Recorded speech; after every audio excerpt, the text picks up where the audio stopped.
अजीब सा बर्ताव था उनका, मेरी समझ से परे ही था।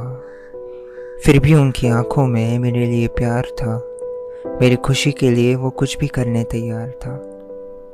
मैं तो उनकी आंखों का नूर था, इस बात का उन्हें बहुत गुरूर था। मेरे खातिर सब करने मजबूर था। वो दिल से मजबूत था, मेरे लिए करता हर जाप था, माफ़ करता मेरे हर पाप था। हाँ, वही मेरा बाप था। पूरे करता था वो हर वादे, भले डरता लेकिन नेक थे इरादे। चोरी छिपे मैं ले लेता पैसे बहाने से, लेकिन मेरे लिए लड़ लेता वो सारे ज़माने से। नहीं भी चाहता अपना फ़र्ज़ निभाने से, फिर भी अपने काम उसने नहीं गिनाए। फितरत में नहीं था उनकी कि वो नज़रें चुराए, लेकिन पता नहीं क्यों उस दिन उनका चेहरा लग रहा था जैसे मुझसे कुछ छुपाए। आंखों में स्ट्रेस और डिप्रेशन साफ नज़र आ रहा था। न जाने क्यों उनको मन ही मन कुछ खाए जा रहा था। 16 का मैं तब उस तनाव को समझ नहीं पा रहा था। मेरा ध्यान 12th के एग्ज़ाम्स में जो था। 57 के वो न जाने किन किन परेशानियों को अपना सर ओढ़ लिए थे। इन सब से मैं अब भी अनजान था। पता चला एक दिन जो खुद का घर था उसे छोड़ हमें रेंट पे करके रहना था। अब जॉइंट फैमिली से न्यूक्लियर फैमिली में रहना था। तब मुझे पहली बार जिम्मेदारी और उनकी परेशानी समझ में आई, और उनका स्ट्रगल फ्लैशबैक की तरह आंखों के सामने शुरू हो गया। 15 साल की उम्र में उनके बाप ने सपनों की नगरी मुंबई में बेच दिया था कमाने। नए नए धंधे आजमाए उन्होंने, फिर सेट हुए कहीं एक धंधे में। 35 साल से अप्स एंड डाउन देख देख कर जैसे तैसे खुद की फैक्ट्री हुई मुंबई में, और एक छोटी सी रूम में 10 लोगों का परिवार उनके और उनके बड़े भाई ने मिलकर संभाला। फिर 2005 की वो बारिश जिसने मुंबई को डुबा दिया, उसमें हमारा घर तो कुछ भी ना था। दोनों भाइयों ने मेहनत की और हमें पनाह दी 2 BHK के घर में, जो किसी सपनों के महल से कम न था। ये रोलर कोस्टर तो बस शुरू हुआ था, क्योंकि डायबिटीज़ को भी इम्तिहान लेने आना ही था। 4 साल बाद मेरी 3 बहनों को विदा करते वक्त जो आंसू निकल रहे थे उनकी आंख से, वो देख दिल भर आया था। यार, माँ तो चलो रो लेती है, लेकिन बाप तो बाप होता है ना। जिसको कभी रोता हुआ नहीं देखा, आज बेटी के विदाई के वक्त पलके भिगो रहा था, जैसे कुछ छूट रहा था। किसी को आंसू न दिखाने वाला एक पिता बेटी को सीने से लगाए रो रहा था। उनके बड़े भाई के बेटों को नौकरी अच्छी जगह लग गई थी। घर में प्रमोशन की बात से एक खुशी आ गई थी। फिर शादी की शहनाई घर में बजी और भैया भाभी का स्वागत हुआ। कुछ साल बाद घर में 2 प्यारी सी लक्ष्मी ने जन्म लिया, और क्या बताओ, वो सुनहरे पल बुलाए नहीं भूलते जब मैं उन नन्ही परियों के साथ खेलता रहता था। आखिर चाचा जो बन गया था। फिर तो समय का पहिया इस तरह घूमा कि मैं मामा बन गया, मेरे 5 भांजे और एक भांजी का। अब जब भी ये 8 लोग जमा होते थे, पूरा घर सर पर उठा लेते थे। लेकिन अब भी कुछ ट्विस्ट आना था लाइफ में। वो घर छोड़ जाना था हमें, और रहना था अब रेंट पर के। न्यूक्लियर होने का समय था। फैक्ट्री जो थी वो बेच दूसरी ली गई यहीं मुंबई में। हिसाब किताब के बाद अलविदा कहना था। मुझे तो शायद इतना दर्द नहीं हुआ था, क्योंकि मैंने जिया ही कितना था। लेकिन उस वक्त जो मम्मी पापा की आंखों में जो दर्द देखा, उसका तो हिसाब लगा पाना ही मुश्किल था।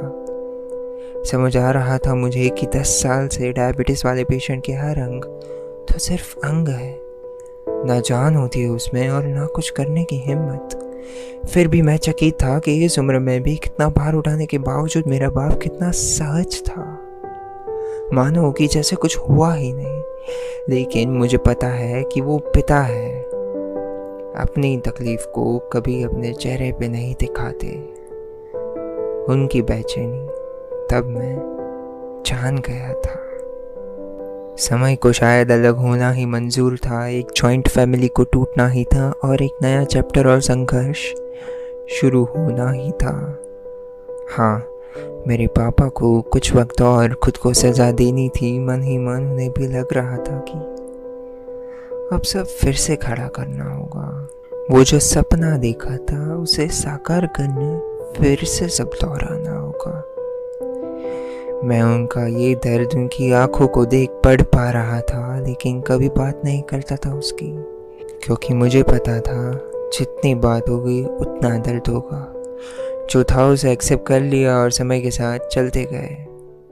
सीए के एग्ज़ाम्स के बहुत अटेम्प्ट्स दिए, लेकिन पास नहीं होता था। फिर भी उनका और माँ का सपोर्ट कभी कम ना होता था। अलग होने बाद भी उन्होंने कभी ना नहीं कही किसी चीज़ के लिए, ना मुझे और ना मेरी माँ को। दिवाली में भी मेरी और मम्मी की ही शॉपिंग होती थी, और खुद तो वही पुराने कपड़े पहनते थे। घड़ी भी वही 90s के ज़माने की पहनते थे, लेकिन फिर मैंने ही नई ला के दी रिसेंटली, जबकि उनकी तो ना ही थी।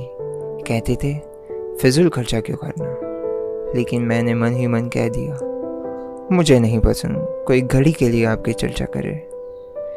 फिक्र मुझे रहती है मेरे बाप की, लेकिन लोगों के नज़रों में कुछ इस तरह का चरित्र बना हुआ है मेरा कि उनको लगता है कि मुझे फिक्र ही नहीं है और मैं कितना बेशर्म हूँ। मैं तवज्जो नहीं देता उनकी बात को, क्योंकि मुझे पता था कि मैं एक्सप्रेस नहीं करता, लेकिन प्यार तो बहुत करता हूँ। शायद यही तो रिश्ता होता है ना, एक बाप बेटे का।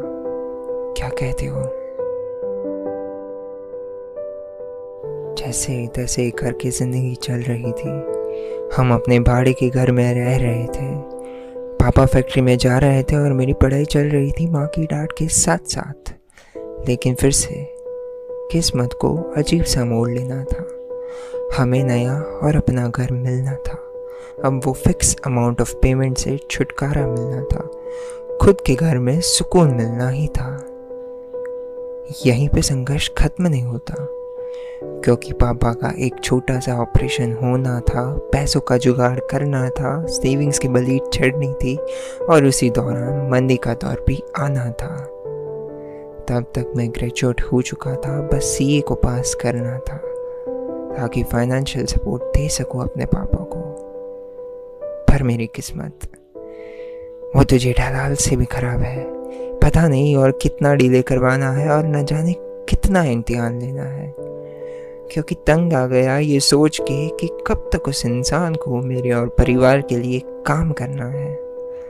जल्द से अब सेटल होने की ख्वाहिश है। ऐ खुदा, तुझसे यही सिफारिश है, क्योंकि मुझे अपने माँ बाप की अब करनी पूरी हर ख्वाहिश है। देखना है मेरे बाप को अब एक हाथ में पेपर और दूसरे में चाय का कप लिए एक बढ़िया से विंडो में सुकून से बैठे हुए। बस अब यही तुझसे गुजारिश है। ऐ खुदा, यही तुझसे गुजारिश है।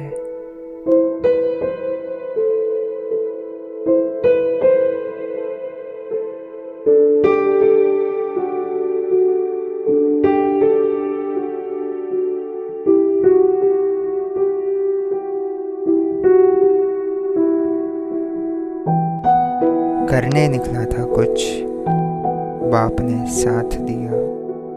मरने निकला था, बाप ने हाथ थाम रोक लिया।